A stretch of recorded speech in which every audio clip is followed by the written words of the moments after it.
Mesdames et messieurs, bonjour, bonsoir et merci de faire confiance à votre chaîne YouTube de prédilection, Luino TV. Merci de vous abonner massivement à cette chaîne YouTube. Merci de partager massivement cette vidéo, mesdames et messieurs. Pour ceux qui ont des informations confidentielles à nous donner, bien vouloir nous joindre par le numéro qui se trouve au bas de ce petit écran au niveau de la description, le petit résumé qui se trouve au bas de cette vidéo. Il s'agit du plus 47 91 14 28 48. Je reprends, plus 47 91 14 28 48. Je rappelle qu'il s'agit d'un numéro WhatsApp pour tous ceux qui ont des informations confidentielles à partager avec nous. Alors, mesdames et messieurs, aujourd'hui, nous allons parler du conflit en zone anglophone. Nous allons parler des faux groupes séparatistes que le pouvoir de Yaoundé a déversés dans cette zone pour faire face aux véritables groupes séparatistes qui se battent, qui luttent pour la restauration du Southern Cameroun, aka Ambazonie. Mesdames et messieurs, nous allons parler du rôle de certains hauts gradés de l'armée camerounaise qui sponsorisent ces groupes, qui arment ces groupes, mesdames et messieurs, afin de mener ce qu'on appelle la contre-révolution dans le cadre de la crise anglophone. Mesdames et messieurs, avant de commencer, avant d'ouvrir ce sujet, mesdames et messieurs, pardon, j'aimerais faire cette précision. Beaucoup de gens peuvent penser que je m'acharne sur le colonel Joël-Émile Bankui, qui est le commandant de la sécurité militaire, pour m'avoir jeté en prison au Cameroun. Non, il ne s'agit pas de cela.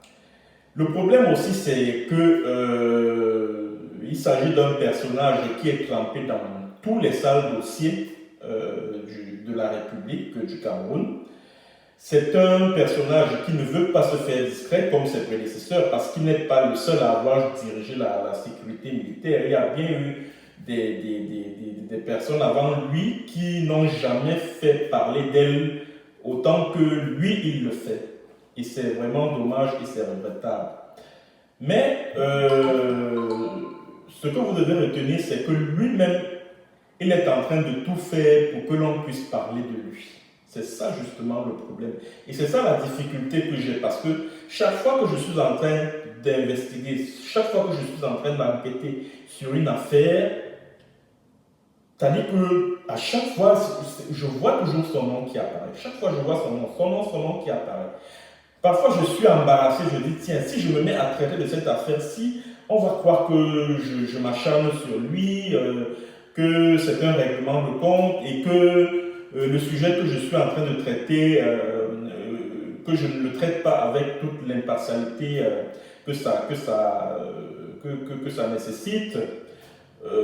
Et pourtant, mesdames et messieurs, il s'agit bel et bien des réalités que je décris et qui sont vérifiables et vérifiées. Mesdames et messieurs, dans plusieurs vidéos sur cette chaîne YouTube, je vous ai parlé du rôle de ce fameux colonel Joël-Émile Bankui, le commandant de la division de la sécurité militaire. Dans le cadre du conflit, parce que ce n'est plus la crise anglophone, c'est désormais un conflit ouvert en zone anglophone entre les Restoration Forces, c'est comme ça qu'on appelle les groupes indépendantistes armés en zone anglophone, et les soldats camerounais.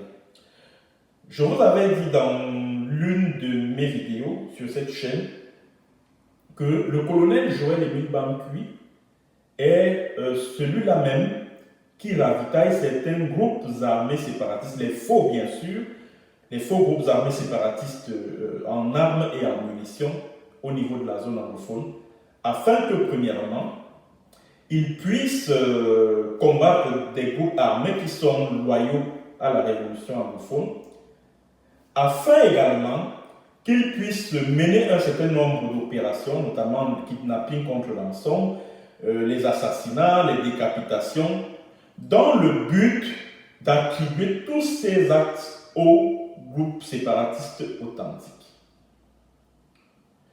Alors, si j'ai fait cette vidéo, mesdames et messieurs, c'est par rapport à une information que j'ai eue il y a 2 jours. Il s'agit d'une information selon laquelle un rapport se trouve en ce moment sur la table du président Biya, le président de la République du Cameroun. Alors, dans ce rapport, bon, il y a plein de choses là-dedans, parmi lesquelles les activités des agents sémiles du nord-ouest et du sud-ouest, que le colonel Bamkui transforme en faux groupes armés dans le nord-ouest et le sud-ouest. Parce que c'est quelqu'un au niveau du sud-ouest dont je vais taire parce que je ne veux pas que Bamkui commence à déranger le papa là. Il travaille quelque part dans une administration au sud-ouest là-bas. C'est lui qui a envoyé le rapport là à la présidente de la République. Je ne veux pas citer son nom, je ne veux pas citer non plus le nom de l'administration en question parce que Bamkui peut même chercher à l'assassiner. Il a donc envoyé le rapport à la présidente de la République, un rapport selon lequel Bamkui utilise les agents sémiles du nord-ouest et du sud-ouest, bon, comme ça s'appelle, vous savez que c'est, moi je n'aime pas trop appeler ça comme ça, pour moi c'est Southern Caboose, mais puisque c'est une appellation consacrée, ben, on adopte. Bon, les agents sémiles du nord-ouest et du sud-ouest sont transformés en groupes armés en zone anglophone. Des groupes armés à qui Bamkui envoie des armes, des munitions pour mener leurs opérations secrètes. Et souvenez-vous, mesdames et messieurs, que je vous en avais déjà parlé à travers cette vidéo. Je vous avais déjà dit que Bamkui est l'un des agents, l'un des diviseurs communs au sein de la révolte, au sein de la révolution anglophone. Parce que c'est lui que la présidence de la République utilise comme le barbouze en chef dans le cas de cette crise. C'est lui que la présidence de la République met en mission à l'étranger pour aller corrompre les leaders séparatistes à gauche et à droite. Et c'est pour ça que vous verrez certains activistes, là, certains faux activistes ambazoniens, là, chaque chose que le docteur Sako et comme fait, ils viennent, ils critiquent, etc., etc. Vous verrez que tous ces activistes-là, si vous partez bien fouiller, vous allez vous rendre compte que ces faux activistes-là, dont je ne vais pas citer les noms, ont reçu de l'argent du colonel Bamkui. Les leaders séparatistes, ceci. Bamkui les a eu à rencontrer certains d'entre eux pour leur remettre des mallettes d'argent. Ah oui. Et en plus de cela aussi, au niveau du terrain, du théâtre des opérations, et ça je vous l'ai dit plusieurs fois, que Émile Bamkui a des milices là-bas, des faux groupes séparatistes, des milices là-bas, en zone anglophone, à qui il envoie auxquels il envoie des armes et des munitions. Souvenez-vous, mesdames et messieurs, que je vous ai parlé d'un article que Patrice Nouma, l'activiste, le compatriote, le grand frère Patrice Nouma, qui est aux États-Unis, avait publié en septembre 2018. Dans cet article, qui a été repris par Cameroun Web, Patrice Nouma raconte que il y a la colonelle Aïssi Ngono Delphine, qui était commandante des opérations au niveau de la Légion de gendarmerie du Sud. Alors, il y a une cargaison de 40 000 munitions qui a été interceptée par des gendarmes sur la route Ebolo-Vaambam par la gendarmerie. Alors la cargaison a été convoyée et la cargaison était escortée par des agents sémiles, donc les agents du colonel Bamkui. Alors la cargaison a été conduite au niveau de la Légion de gendarmerie du Sud. Et la colonelle Aïssi en question a ouvert une enquête, a commencé à interroger ceux qui faisaient partie de ce convoi, les agents sémiles et autres, qui convoyait cette cargaison de 40 000 munitions. Et toutes les personnes qui ont été interrogées lui ont dit que les 40 000 munitions en question étaient destinées aux groupes séparatistes en zone anglophone parce que la cargaison devait passer par le port de par Limbe, la cité balnéaire Limbe, en zone anglophone. Alors, quand la dame ouvre donc l'enquête, elle commence à interroger les gens. Aïssi Ngono Delphine, la colonelle de gendarmerie, elle reçoit le coup de fil du colonel Bankui depuis Yaoundé. Et le colonel Bankui dit à la dame de laisser passer le convoi parce qu'il est destiné à des personnes au niveau de la zone anglophone. Alors qu'il s'agissait des faux groupes séparatistes que Bankui a déversés là-bas. Et c'est comme ça que Aïssi Ngono a laissé passer le convoi. Pourquoi? Parce que le colonel Bankui lui a même envoyé de l'argent. Il lui a promis de monter en grade, de passer colonel à général de gendarmerie, général de brigade, parce qu'il est l'ami de Beti Assomo. Ça, c'est Patrice Nouma qui avait écrit tout ça. Alors, elle a donc laissé passer le convoi qui a poursuivi son chemin. Et ça, j'en avais parlé ici, au cours d'une séance vidéo que j'ai faite en début d'année, donc au mois de, je crois, janvier ou février. Je vous en avais parlé ici. Je vous avais également dit que cette stratégie, ou alors que cette opération qui consiste à semer la zizanie, à semer la division au sein du mouvement indépendantiste anglophone, ce plan était conçu au sein de la division de la sécurité militaire.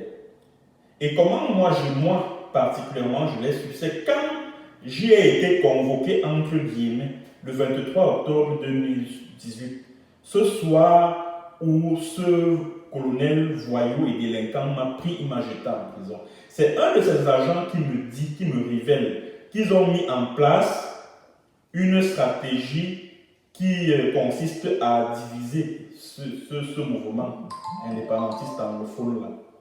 Et que le vocal que j'avais enregistré et que j'avais adressé aux populations anglophones était de nature à brouiller cette stratégie, quelque chose comme ça.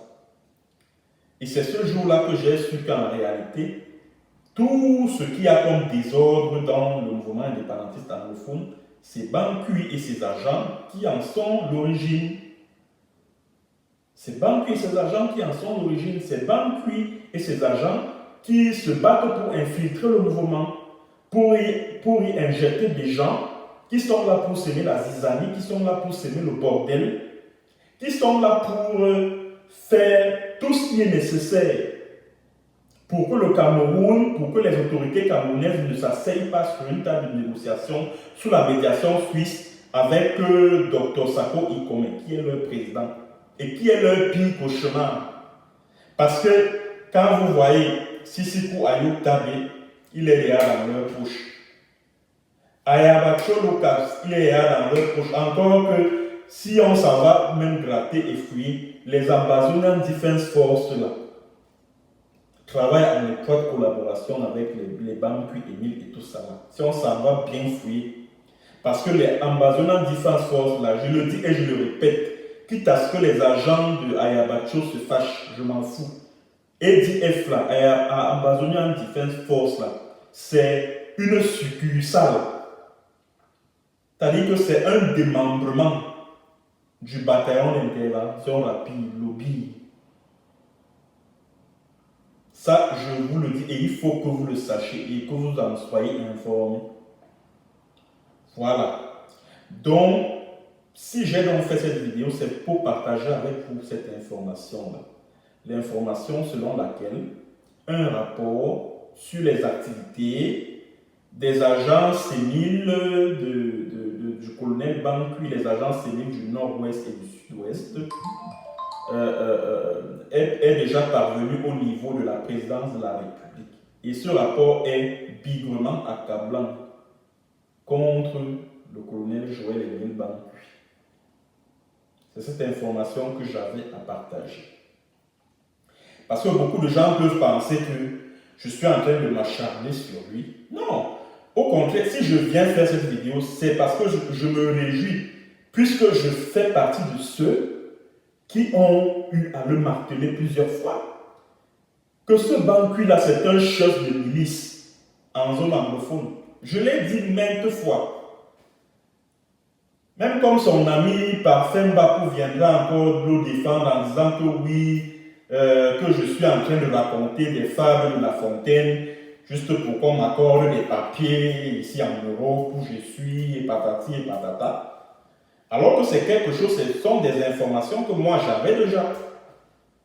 Alors quand j'ai appris celle selon laquelle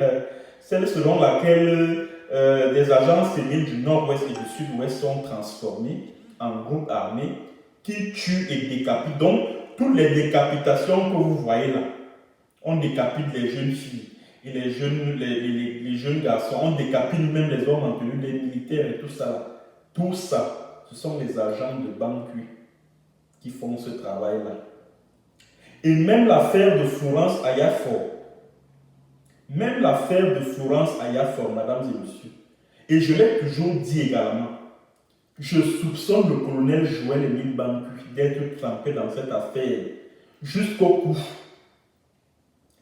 Et je tiens à vous dire, mesdames et messieurs, que Hervé Parfait Mbappé lui-même, qui est l'indique du colonel Joël Émile Bancui, il avait sorti, c'est-à-dire que quand il me faisait son droit de réponse tout récemment, là, il avait dit que non, le colonel Bancui a des cyberactivistes avec lesquels il travaille pour faire un contrepoids à toutes les informations qui sont diffusées sur la toile concernant la crise anglophone et patati et patata.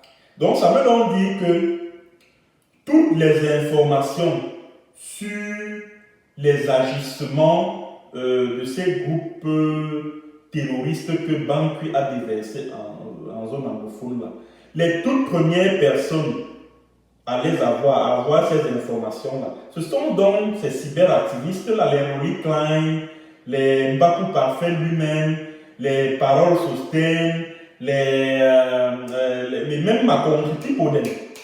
Mkondati, le voyou qui est en Angleterre là.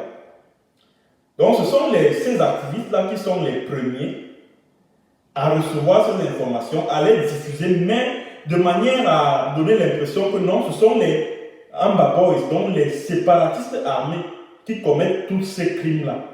L'objectif ici étant de convaincre l'opinion nationale et internationale de ce que les groupes armés indépendantistes ne sont ni plus ni moins que des organisations terroristes, des groupuscules terroristes. C'est ça l'objectif. Donc c'est la raison pour laquelle moi j'ai toujours soupçonné Joël Émile Bancui d'être impliqué, d'être trempé jusqu'au cou dans l'affaire de Florence Ayafor. Pourquoi je le dis? D'abord, revenons sur cette affaire-là. Florence Ayafor est assassinée le 29 septembre 2019. Et le lendemain, le 30 septembre 2019, on condamne tous, diffusé à l'info. C'est-à-dire que le crime a été commis le 29 septembre 2019.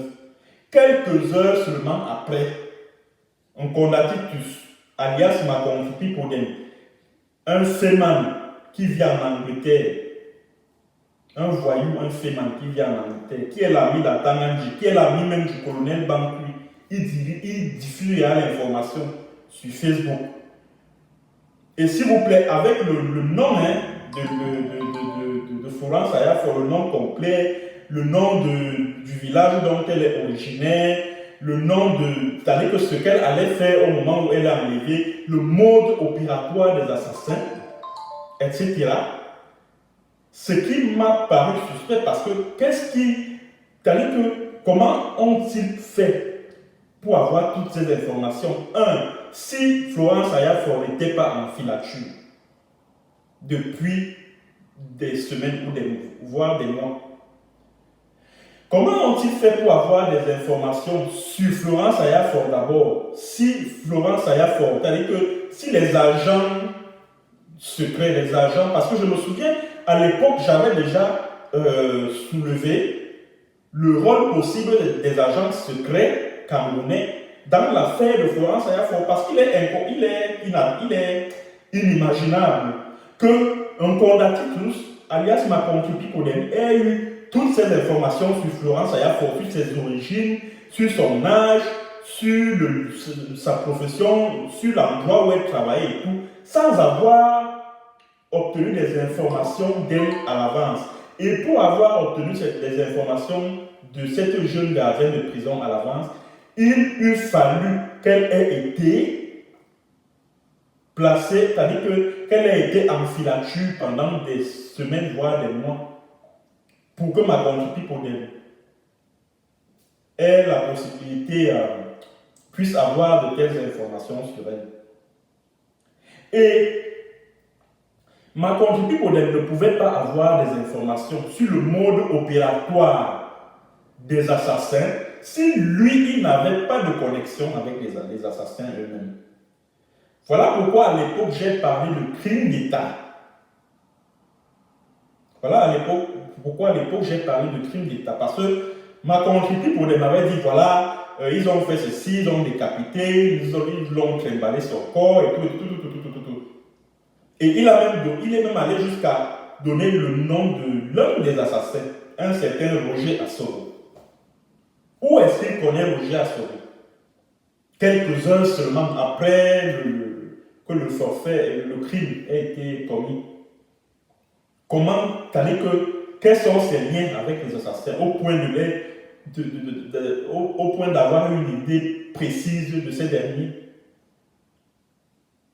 Voilà ce qui m'a amené à l'époque à conclure à un crime d'État. Et voilà ce qui m'a amené à souligner le rôle des services secrets camerounais dans cet assassinat, notamment le rôle de la CENIL dans cet assassinat-là. Et qu'est-ce qui m'amène à croire que Bankui est impliqué là dans cette affaire? Quelques mois plus tard, en juillet 2020, il fait interpeller deux bonhommes là. Il les fait présenter devant les médias et il dit oh, les voilà. Voilà les deux des assassins de Florence Ayafor. Voilà un crime qui a heurté la conscience mondiale, notamment la décapitation de Florence Ayafor. Bon, on nous dit que les assassins de cette Florence Ayafor ont été interpellés. Mais jusqu'à aujourd'hui, on n'a aucune idée de là où ces deux assassins se trouvent. Est-ce qu'ils sont au CED? Est-ce qu'ils sont à Kondengui? Ils sont où? C'est-à-dire que où en est-on avec leur procès devant le tribunal militaire? On n'en sait strictement rien. Pourtant, il s'agit d'un assassinat crapuleux qui a interpellé la conscience du monde entier. Ça veut tout simplement dire que, puisque là-dedans, on nous dit que ce sont les agents de la division de la sécurité militaire qui ont mené l'enquête sur l'assassinat de Florence Ayafor. Ça veut tout simplement dire que Bankui a voulu faire tout ce cinéma-là pour enterrer le dossier. Tout simplement. Sinon, où sont ces deux enfants-là? Ils sont où? Ils sont à Kondengui, ils sont au CED, ils sont où? Pourquoi on ne les juge pas? Pourquoi tous ces médias-là, tous ces journalistes qui sont allés devant la cour de la division de la sécurité militaire là, pour filmer ces deux jeunes gens, ces deux soi-disant assassins de Florence Ayafor, pourquoi ces mêmes journalistes-là n'ouvrent pas une enquête pour dire que mais ces enfants-là, qu'on nous a annoncés comme étant les assassins de Florence Ayafor, ils sont donc où depuis? On n'a plus de nouvelles d'eux. Pourquoi ces journalistes camerounais-là ne se posent pas cette question que mais ces enfants-là, on en est même à quel niveau? Pourquoi ils ne repartent pas vers à Tonfax Serge Cyril ou alors Banqui lui-même. À Tonfax Serge Cyril, c'est la division de la communication du ministère de la Défense. Pourquoi ils ne repartent pas là-bas pour dire que mais les enfants, là, finalement, où est-ce qu'ils sont? Qu'adviendra-t-il d'eux, etc. Donc, vous comprenez donc, mesdames et messieurs, à partir de ces agissements, que Banqui est trempé jusqu'au cou dans cette affaire Florence Ayafor. Tous les crimes trafiqués, et ça je vous l'ai dit ici, dans mes multiples vidéos ici, je vous l'ai dit, que Banqui est impliqué dans beaucoup de crimes en zone anglophone à cause des milices criminelles, des faux groupes séparatistes qu'il a déversés là-bas, auxquels il fournit les armes, les munitions, qu'il finance même. J'avais déjà cette information-là depuis. Et que ce rapport qui a été transmis à la présidence de la République sur les activités de ces groupes en zone anglophone vienne confirmer cela, je ne peux que m'en réjouir. Je ne peux que m'en réjouir. C'était donc tout pour cette séance vidéo, mesdames et messieurs. Je profite de cette occasion pour vous souhaiter à vous-même et à vos familles joyeux Noël. Merci d'avoir suivi cette vidéo et à la prochaine pour une autre édition et sur un autre thème. Bonjour ou bonsoir.